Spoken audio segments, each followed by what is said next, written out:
आज हम लोग उससे आगे बढ़ते हैं। आज का जो हमारा टॉपिक है वो है कोडोमिनेंस में किस प्रकार से अन्य एग्जाम्पल का भी उपयोग किया गया है। Self incompatibility gene in red clover, S gene. ठीक है। सेवरल हंड्रेड्स, जब इसके एलील्स को स्टडी किया गया तो सेवरल हंड्रेड जीन्स ऐसे हैं जो सेल्फ फर्टिलाइजेशन को रोकता है। इसके फूल को सेल्फ फर्टिलाइजेशन से रोकता है। और कैसे रोकता है? तो एस जीन जो है वह पॉलन ट्यूब के फॉर्मेशन को रोकता है। किसको रोकता है? पॉलन ट्यूब के फॉर्मेशन से। तो रिजल्ट क्या होगा कि पॉलिनेशन होने के बाद फर्टिलाइजेशन ही नहीं हो पाएगा। ठीक है।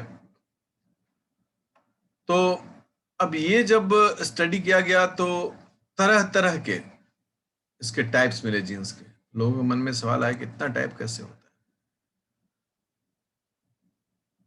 तो उसमें क्या होता था कि जो आरएनए बनता है इस जीन का, वह आरएनएज के द्वारा क्या होता है? डिस्ट्रॉय होता है। एस जीन जो है वह आरएनएज बनाता है और वो क्या करता था कि कॉम्पैटिबिलिटी ऑफ फर्टिलाइजेशन के जीन को डिस्ट्रॉय करता था। और जैसे ही ये डिस्ट्रॉय हो जाता था तो वो फर्टिलाइजेशन नहीं कर सकता था। मान लो कि अगर एफ जीन है फर्टिलाइजेशन का, तो एस जीन जो है वह क्या करता था? इसको डिस्ट्रॉय कर देता था। इसका रिजल्ट होता था कि फर्टिलाइजेशन हो नहीं पाता था। ये भी मल्टीपल एलील का एग्जाम्पल है। इसके लिए भी सैकड़ों एलील्स वहां मौजूद होते हैं। जहां आई कलर ऑफ ड्रोसोफिला की बात हो, ठीक है ना, तो यहाँ डब्ल्यू जीन जो है उससे रिप्रेजेंट किया था इसको। रेड आई कलर जो है वो डोमिनेंट है, उसको डब्ल्यू प्लस प्लस कहा गया। और व्हाइट आई जीन जो है वो रेसेसिव है, उसे डब्ल्यू कहा गया। अब कितने कॉम्बिनेशन से इसके कलर होते हैं, इसके कितने सारे एलील्स होते हैं मल्टीपल एलील में, तो वो आपको देखने का मौका मिलेगा। जैसे ivory colour W I, honey colour honey W H, blood colour W B L, wine colour W W, buff colour W B F, cherry colour W C H, eosin colour W E. इस प्रकार से इसके नाम पड़ते हैं। जब आप मॉर्गेनियन genetics पढ़ेंगे वहां पर इन्हीं सब तरह के नाम के बीच में क्रॉस कराया जाता है। तो विद्यार्थियों को ये लगता है कि आंख में इतना तरह का वेरिएशंस कैसे आता है। वो इस प्रकार से आता है कि आई में मल्टीपल एलील्स और मल्टीपल एलील्स के कॉम्बिनेशन से कई प्रकार के आई कलर्स हमें दिखते हैं। ठीक है। तो ये मल्टीपल एलील्स की चर्चा हम लोगों ने की।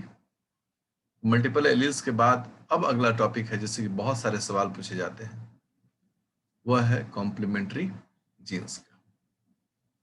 अब कॉम्प्लीमेंट्री जीन्स की शुरुआत करें उससे पहले हम लोग कुछ होमवर्क करने की आवश्यकता है। ठीक है। होमवर्क करने की आवश्यकता जो है उसमें दो शब्द हैं, एलील्स एंड नन एलील्स। ठीक है। एलील्स को हम लोग कैसे कहते हैं? एलील्स के बारे में कि contrast of a gene. Gene का कॉन्ट्रास्ट, एक जीन का कॉन्ट्रास्ट जो है वो क्या कहलाता है? एलील। नन एलील का मतलब क्या हो गया? नॉन का एलील का है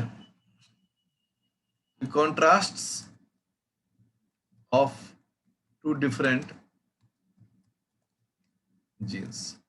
दो जीन्स के कॉन्ट्रास्ट क्या है? एक दूसरे के लिए नन एलील है, उनका आपस में कोई एलीलिक संबंध नहीं है। बोलो एग्जाम्पल बताइए सर। जैसे कैपिटल टी एलील, ये टॉलनेस के लिए है, लेकिन कैपिटल आर एलील ये रेड कलर के लिए है। इन दोनों का संबंध कैसा है? हम लोग कहते हैं इन दोनों का संबंध जो है वह नॉन एलीलिक संबंध है। तो जब हम लोग मेंडल्स को पढ़ते हैं तो क्या देखते हैं कि कैपिटल टी एलील या जीन और कैपिटल आर जीन में कुछ ऐसा आपस में कोई संबंध नहीं है कि कैपिटल टी कैपिटल आर होगा तो प्लांट बहुत टॉल हो जाएगा और उसमें रेड फ्लावर आएगा, और अगर स्मॉल टी और स्मॉल आर हो जाएगा तो प्लांट कुछ और हो जाएगा। ऐसा नहीं होता है। मतलब ये कैपिटल टी इस कैपिटल आर को इन्फ्लुएंस नहीं करता है। इसका मतलब सिर्फ नॉन ही एलील नहीं है, बल्कि ये एक दूसरे को इन्फ्लुएंस भी नहीं करते हैं। तो जो नॉन एलिलिक हैं,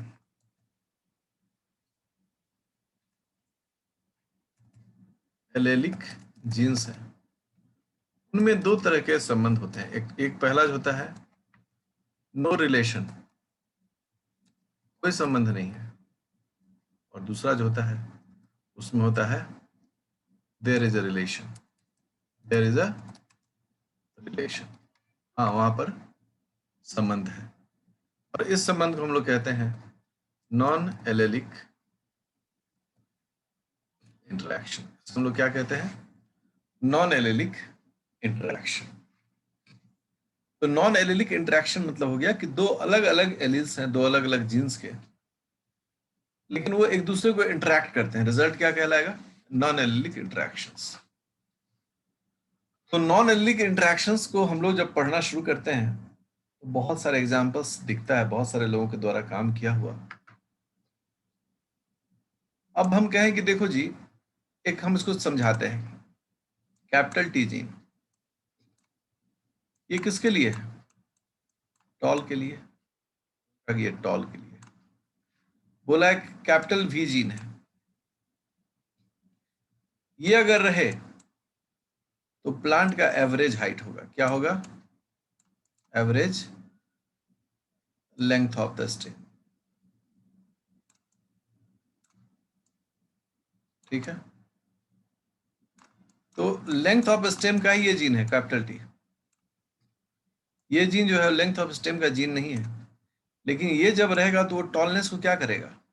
डॉर्फ नहीं करेगा। रिजल्ट क्या है कि जब कैपिटल टी है तो प्लांट टॉल है, जब कैपिटल टी और वहां कैपिटल भी हो तो प्लांट मिडिल रेंज में है। तो इसका मतलब क्या हो गया कि ये भी जो है वह टी पर इन्फ्लुएंस कर रहा है, टॉलनेस को इन्फ्लुएंस कर रहा है। तो इसको हम लोग क्या कहेंगे? Non allelic interaction. This is called non allelic interaction. Complementary gene में जिस एग्जाम्पल को देख रहे हैं वो है flower colour of Lathyrus odoratus. इसमें दो स्टेटस है। Flower colour case 1,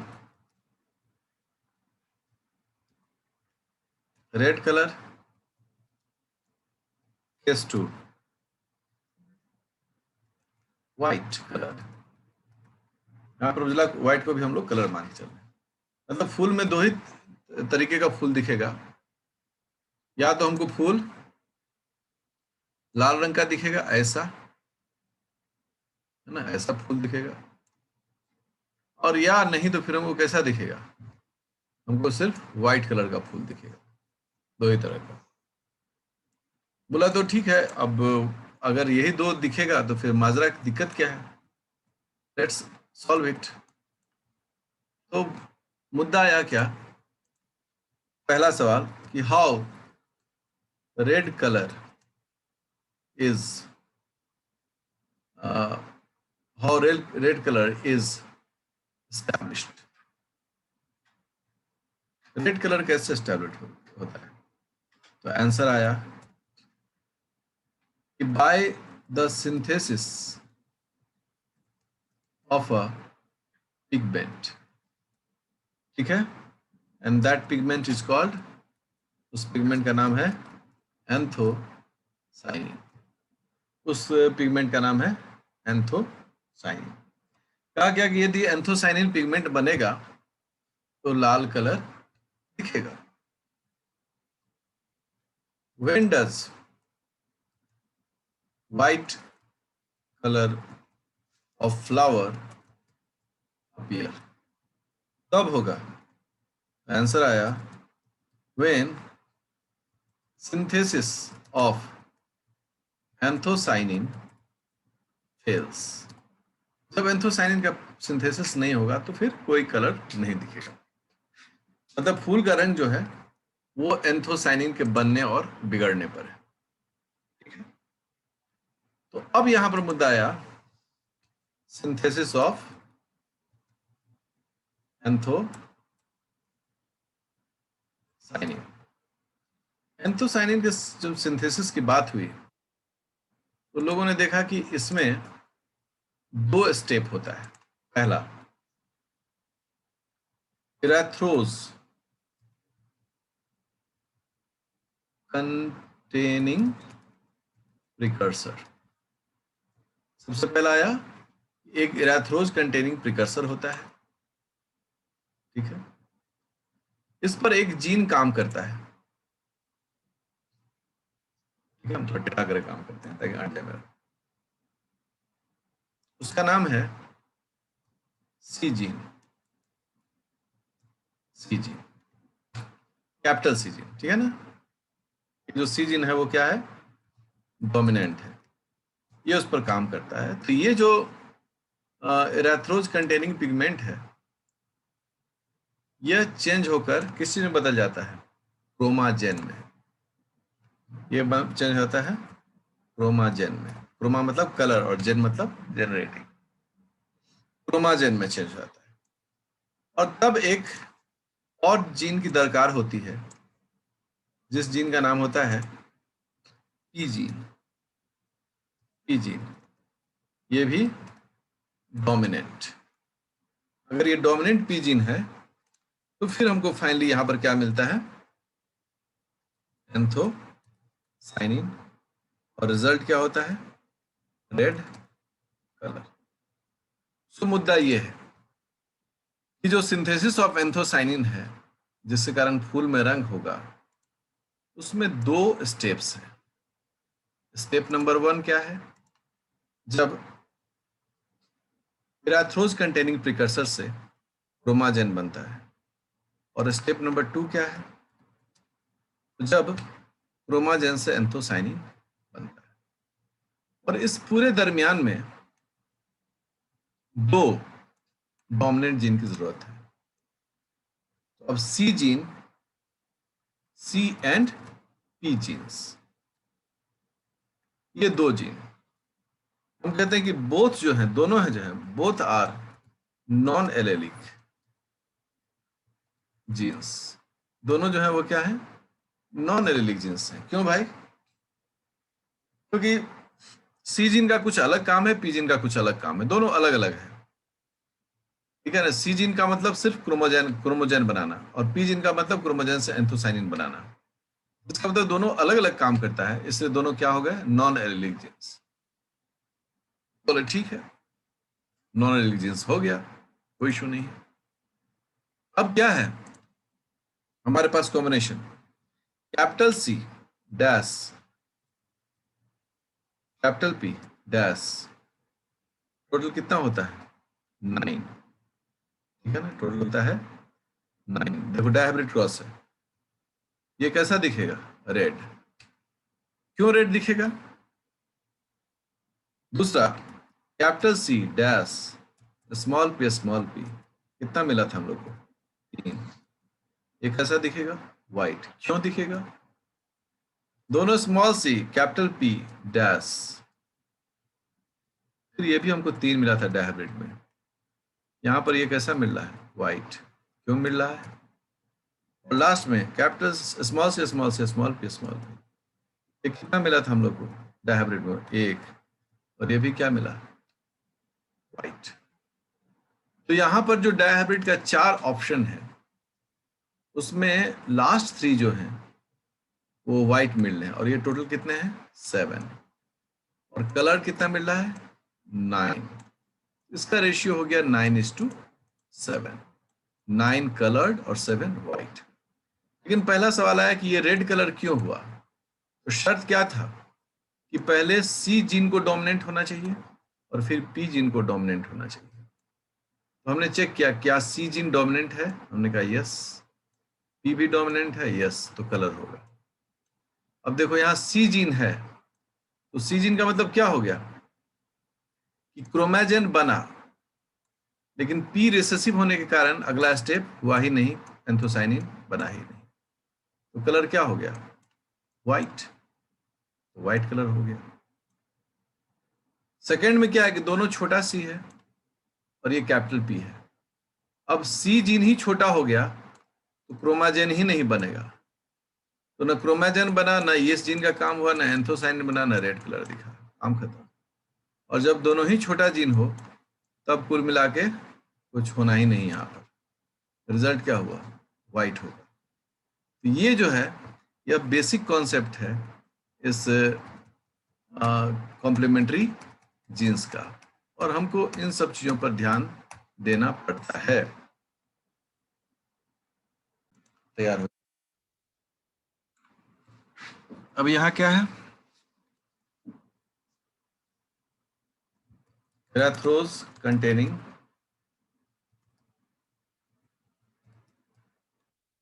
precursor, एराथ्रोज containing precursor यहाँ पर है। सबसे पहला हम शुरू करते हैं, जब इस पर डोमिनेंट सी और डोमिनेंट पी दोनों आएगा, ठीक है ना। हमने क्या कहा यहाँ पर? Dominant C and dominant P. तो यहाँ पर क्या बना? यहाँ पर बना क्रोमोजेन, क्रोमोजेन बन गया, और यहाँ पर क्या बन गया? कलर। पहला। दूसरा केस क्या था? दूसरा केस था जब सी तो कैपिटल रहे लेकिन पी स्मॉल हो जाए। यही था कि सी तो कैपिटल है पर पी स्मॉल हो गया। रिजल्ट क्या हुआ? क्रोमाजेन बना, लेकिन यहाँ nothing, no colour is formed, no colour, कोई कलर का सिंथेसिस नहीं हो पाया, कोई कलर नहीं बना। रिजल्ट क्या हो गया? ये व्हाइट दिखा। तीसरा जो कंडीशन है, जब हम लोग उसमें आते हैं, तीसरा कंडीशन में क्या हुआ? सी ही छोटा था, स्मॉल सी। स्मॉल सी होने से क्या हुआ कि क्रोमाजेन इज नॉट सिंथेसाइज। अब क्रोमाजेन बना ही नहीं, तो रिजल्ट क्या हुआ? Final same, no colour. और लास्ट में क्या था? लास्ट में था कि दोनों छोटा ही सी हो जाए, ये भी छोटा सी, ये भी स्मॉल पी। कुछ बनना है क्या?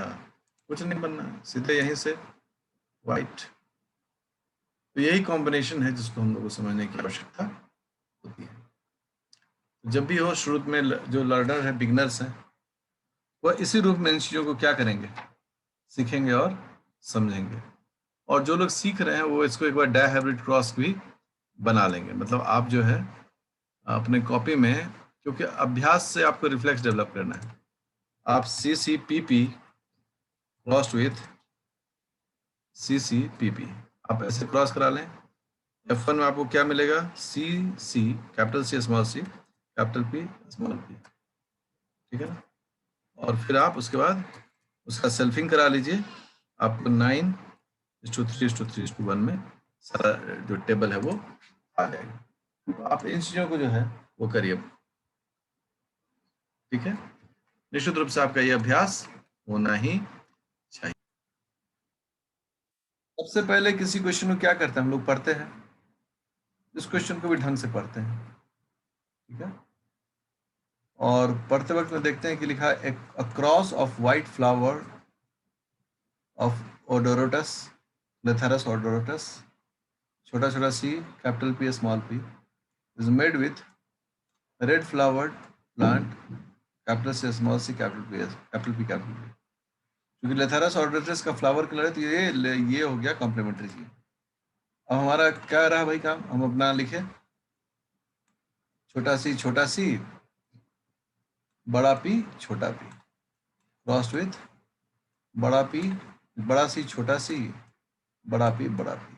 ठीक है, अब इसमें दो तरह का, एक तरह का हेट्रोजाइगस है, इसके दो गैमेट हुए, small C capital P, small C small P. यहाँ पर भी एक हेट्रोजाइगस है, दो गैमेट हुए, capital C capital P, small C capital P, हो गया चार। जो हमारा टेबल तैयार हुआ वो क्या हो गया, 2x2 का। ठीक है, यहाँ तो हमने इन दोनों को लिख दिया, अब इन दोनों को भी यहाँ लिख लें, capital small C capital P, small C small P. पहला क्रॉस कराएंगे तो क्या होगा, इधर से कैपिटल सी उधर से स्मॉल सी, दोनों कैपिटल पी। ठीक है, यहाँ दोनों स्मॉल सी दोनों कैपिटल पी, यहाँ capital C small C capital P small P, और लास्ट वाले में small C capital P small P. यही हो गया। देखिए अब यहाँ पर हम लोग टेस्टिंग करते हैं तो एक कैपिटल सी और एक कैपिटल पी, ये हो गया रेड कलर्ड। यहाँ भी एक कैपिटल सी एक कैपिटल पी, ये भी हो गया रेड कलर्ड। यहाँ पर दोनों स्मॉल सी है, यहाँ पर भी दोनों स्मॉल सी है, ये दोनों क्या हो गए, वाइट कलर्ड। रिजल्ट हो गया कि 2 कलर्ड 2 वाइट, तो इसको बैलेंस करेंगे तो हो गया 1:1, ये इसका रेशियो आ गया। तो जब भी इससे संबंधित कोई भी न्यूमेरिकल पूछता है तो पहले तो आराम से उसको बनाएं क्रॉस टेबल में, और उसके बाद कॉम्प्लीमेंट्री जीन का क्या कॉन्सेप्ट है उस कॉन्सेप्ट को वहाँ लागू करें, क्योंकि यहाँ पर तो मेंडल का कॉन्सेप्ट नहीं चलेगा, मेंडल कॉन्सेप्ट से अलग कॉन्सेप्ट ही है इसमें। इसका मतलब हो गया कि हम उसको पढ़ते वक्त में ये सावधानी जरूर से बरतें, तभी हमें फायदा इसका होता है। अब कॉम्प्लीमेंट्री जीन एक नॉन एलेलिक इंटरैक्शन है, कॉम्प्लीमेंट्री जीन एक नॉन एलेलिक इंटरैक्शन है। इसमें हमेशा क्या होता है कि दो जीन्स जो होते हैं वो कॉम्प्लीमेंट करते हैं ईच अदर, फिर से कैपिटल सी और कैपिटल पी एक दूसरे को कॉम्प्लीमेंट करेगा तभी एक प्रोडक्ट बनेगा। ठीक है, तभी एक प्रोडक्ट बनेगा। तो हम लोग कहते हैं क्या कि इसमें दोनों जीन को डोमिनेंट रहना चाहिए। अब जो मुद्दा है वो मुद्दा है हमारा कि हम सप्लीमेंट्री जीन के बारे में थोड़ी पढ़ाई करें, सप्लीमेंट्री जीन, या हम फिर एपिस्टैसिस के बारे में बात करें। तो हम लोग एक टर्म लिखते हैं एपिस्टैसिस। इस टर्म को दिया था टर्म बाय बैटसन, जिन्होंने जेनेटिक्स नाम भी दिया था, और इन्होंने कहा कि भाई एपिस्टैसिस जो है वो बड़ा यूनिक है। बोला कैसे, बोला देखो मेंडल के कॉन्सेप्ट को लिखो, तो लिखे capital T dash capital L dash. बोला ठीक, इतना ही है, नहीं बढ़िया। फिर बोला क्या कि कैपिटल टी डैश दोनों स्मॉल, कितना है ये, आंसर आया 3। बोला फिर क्या है डैश, कितना है ये 3, और लास्ट क्या है, सब स्मॉल है, कितना है ये 1। बोला कि ये ऐसे है, मेंडल में क्या था कि इस ये आर इस टी को कुछ करता नहीं था, इसलिए यहाँ कोई दिक्कत था नहीं। लेकिन जब हम लोग एपिस्टैसिस पढ़ते हैं तो इन दोनों जीन्स के बीच में क्या होता है, इंटरेक्शन दिखता है। अब ये इंटरेक्शन कैसे होता है, बोला हाँ, हम लोग पूछेंगे भाई कैसे होता है। बोला देखो अगर ये स्मॉल लेटर का टीटी है, अगर ये कैपिटल आर को दबा दे तो इसमें हम लोग कहते हैं रिसेसिव एपिस्टैसिस। सबसे पहले तो सवाल मन में आ जाता है कि एपिस्टासिस का मतलब क्या होता है। एपिस्टासिस का मतलब होता है मास्क ऑफ। मास्किंग का मतलब नकाब ओढ़ाना। कैसे? मान लो कि ये एक कोई वस्तु है।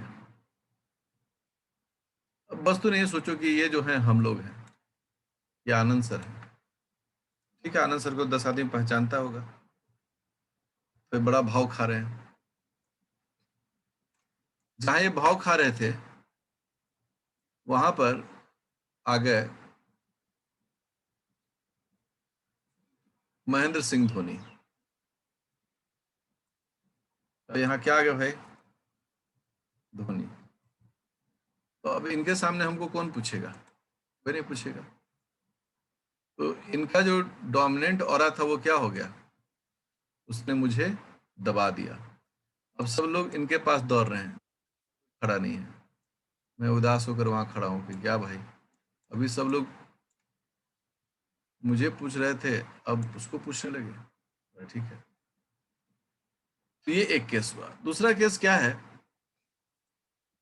कि मैं वही हूं, मेरे बगल में एक छोटा सा बच्चा आ गया, एकदम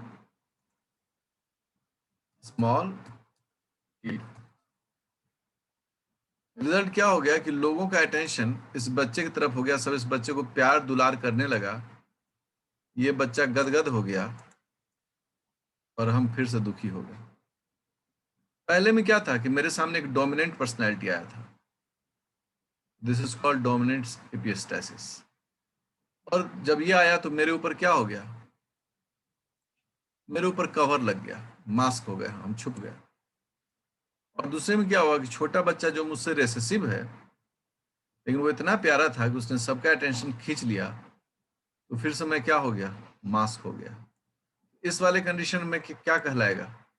जब रेसेसिव किसी डोमिनेंट को दबा दे, this is called recessive epistasis. और जब कोई डोमिनेंट दूसरे डोमिनेंट को दबा दे, that is called dominant epistasis. तो जिसने दबाया the gene which masks other gene, उसको हम लोगों ने कहा इपिस्टैटिक जीन। और जो दब गया, the suppressed gene is called hypostatic gene. इसकी चर्चा हम लोग अगले क्लास में करेंगे। तब तक आप लोग अपना ध्यान दीजिए। नेक्स्ट लेक्चर में इसी पर हम लोग का व्याख्यान होगा।